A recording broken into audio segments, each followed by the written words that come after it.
This is not, like, audience, I will level with you. This is not the best movie. I love Dan. For me, so much of my opinion of this movie is carried by Ivan Andinov being Hawkeye in space. He is so burned out. He is so depressed. He is so sick of this shit. And he copes by being, like, legitimately witty, drinking nonstop, and just slacking off in his two-person space station, which means that Kuhn is basically doing all the work forever. Yeah. And then every now and then something breaks through. Because he decides to go for a walk on his little asteroid. He dons a full EVA suit, and the suit, it's not like spacewalk EVA suit. I'm not going to give it negative points. It was good enough. Yeah, it serves the purpose and it looks believable. It's a silver jumpsuit with like a dome helmet on top. That's fine. And he's got a backpack and all that. Like it is a fine sci-fi spacesuit. But he fakes the need to check on a radio transmitter so he can go out on a spacewalk. And what he is doing, he's just going out there to watch the sun. He just sits down next to this radio and just spends a few minutes like watching the sun. And I love this character development. He talks about Earth, like he gets on the radio with Kuhn, who is asking him like, hey, why aren't you fixing the radio? Come on, bud, get back in here. You know what you need to do. He starts talking about Earth as this mythical place, like some place he has never seen or been to. And he tells Kuhn, do you believe the fairy tale that this tiny ball around the sun has 6 continents and 12 billion people? The same kind as us.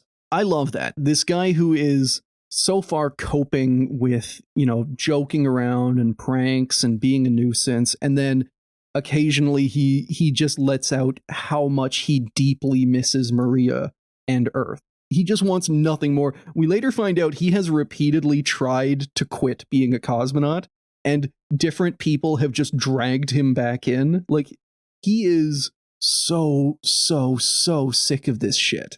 And Ivan Andinov, to me, does a very good job of conveying that. I agree wholeheartedly. I do have Dan is such a mood in my notes. Yeah. I wish I could respond to Burnout that way, by just being funny. But, like, he burns through his capacity to be funny. He just, like, starts telling fairy tales about the Galapagos. And then Dan, it's weird how it happens in the movie.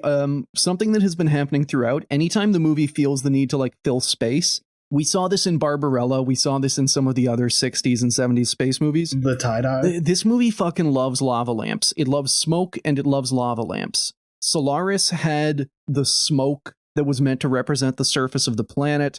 Barbarella had lava lamps. This thing kind of has a mix of those two. Every now and then, if for like a good 10 seconds, we will just get a flash of like weird, trippy screen stuff. And it doesn't add anything. Just hear some lava lamps next screen. Yeah. And at first I thought it was like, oh, this is Eolomea. This is, this is the planet fucking with them. This is whatever alien entity it is. This is like contacting them and it's like beaming things into his brain. It's not. There is no reason for it to exist textually. It doesn't add anything to the movie visually. If anything, it just distracts. And we get like a full 10 seconds of this. And what happens is after Dan is finished reminiscing with Kuhn, it looks like he has a stroke.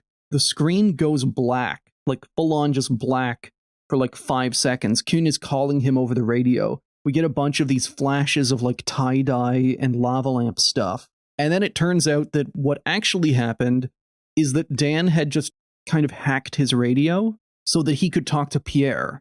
And what they're talking about is the fact that Kuhn's son, the guy who was going to come to replace Dan, is missing and presumed dead. He is one of the people who has gone missing. Also, at this point in the movie, a 9th ship has gone missing, so we are up to 9 ships missing and something like 200 cosmonauts. So Dan has this info. He knows that Kuhn's son is missing and presumed dead. He has been keeping it from his crewmate. And he is telling Pierre, like, hey, we're going to come and visit you. Don't tell Kuhn about any of this. Kuhn is able to find out anyway. He's just able to hack into their radios and listen in.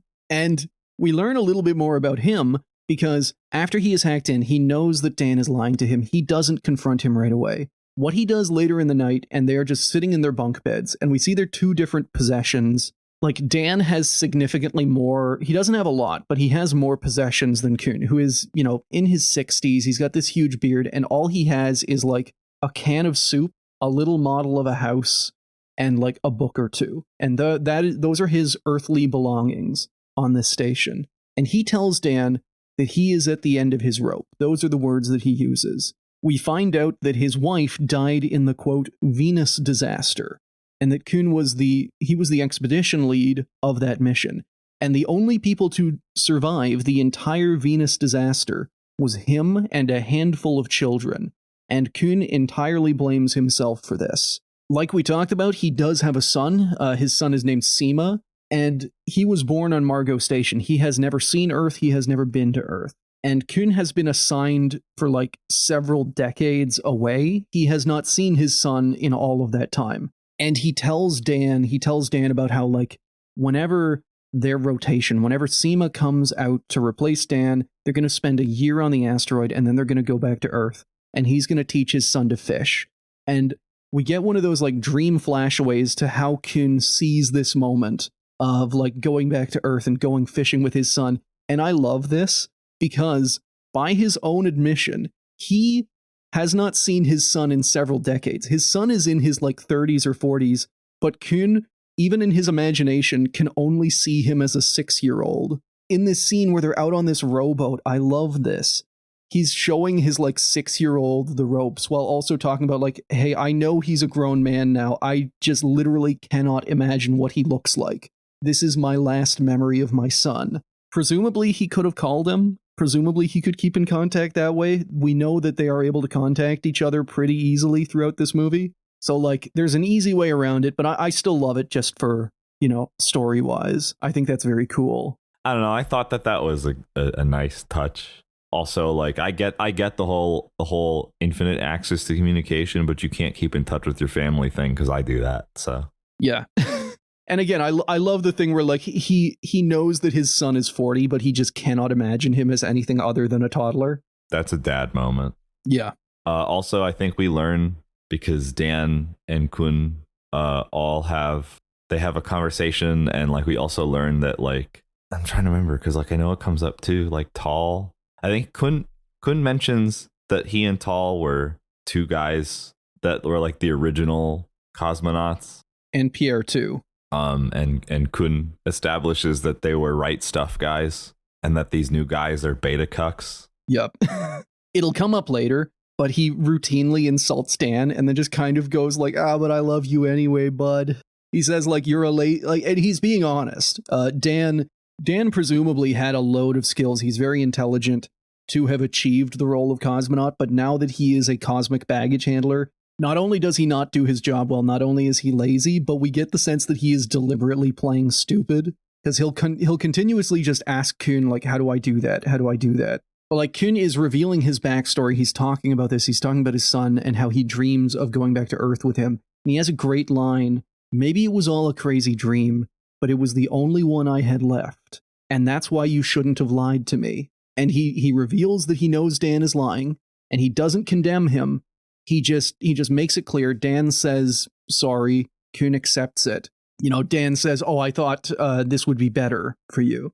And Kuhn says, like, no, it's always better to tell the truth. Don't ever lie to me. And actually, it's a sentimentality, I think, that is shared by Pierre in, like, literally the next scene. Oh, yeah. Because Pierre is also like, hey, man, I'm glad that you're not sugarcoating anything. Like, because they go to visit Pierre. Another thing, I like the design of this ship. It looks like a Soviet LK lander. It's got this like neat checker patterning on the side. So like the rocket design I think is good. And the interior I love because, again, we are talking about a very functional view of the future. There is an old telephone on the wall. The interior bulkheads are covered in what look like children's drawings. I mean, Kuhn does have some paper drawings from his kid, from young Seema, that he has just kept around for years. But the bulkheads on the inside of this ship are literally covered in drawings, which I can only assume means that Dan has been doodling on them in crayons. There has not been a child in here in several years. What the fuck is Dan doing? Like, every previous shot has been out the windows, and now we are the window looking in. It's just, this is not the most sane behavior, maybe. We have the kindergarten craft here. Yeah. And I like the design of this. It feels like an office cubicle of someone who has stopped giving a shit. There is just like documents piled all over the place. They don't have big computer screens. They have folder holders on the wall, and in them are a bunch of like dossiers and stuff like that that are all disheveled. I like this. It's a really nice spacecraft. It is also, just budget-wise, it's doing a lot with very little. The ship has a character that matches these two men who have both, within the past day or two, they have both made it very clear that they hate their jobs and they have basically nothing left to live for. Kun's son is probably dead, and his wife is dead in the Venus disaster, and fucking Dan is banned from going back to Earth and won't get to see the Galapagos Islands again. And then, they are going to visit Pierre, and all I have here in my notes is that they love weird colored smoke, because they just continuously do shots of weird colored smoke all the time they're traveling.